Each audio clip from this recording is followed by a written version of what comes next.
अस्सलाम वालेकुम। वालेकुम सलाम। नाजली को जाते हुए देखा है आपने? कौन है वो? मुझे ये बताएं, इस गांव में कितनी नाजली रहती हैं? वो जो फातिमा अम्मा की बेटी है, वो खेतों की तरफ गई और वहीं रहती है। हाँ समझ गया मैं। वो जिसका शौहर उसको छोड़कर भाग गया था ना, वो तो नहीं आई है यहाँ पर। अगर आई होती तो पता चलता। बिल्कुल नहीं आई। बिल्कुल बिल्कुल। बिल्कुल। चलो ठीक है, अच्छा फिर बाद में मिलते हैं। नहीं है, ओके। ध्यान से अपने जानवरों को संभाल लेना।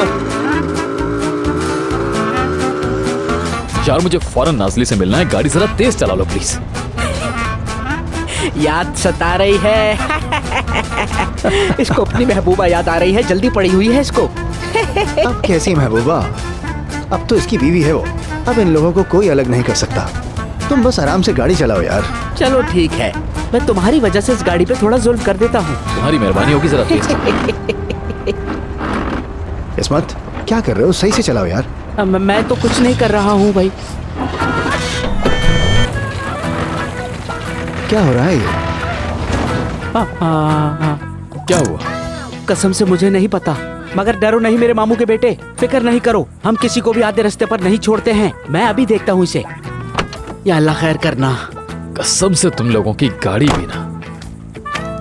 परेशान नहीं हो मामू के बेटे, इस्मत 2 मिनट में सही कर देगा।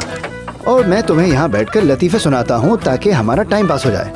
पता है, हमारे गांव के चाय खाने में एक आदमी एक दिन आया और कहने लगा, हजरात अस्सलाम वालेकुम। वालेकुम अस्सलाम।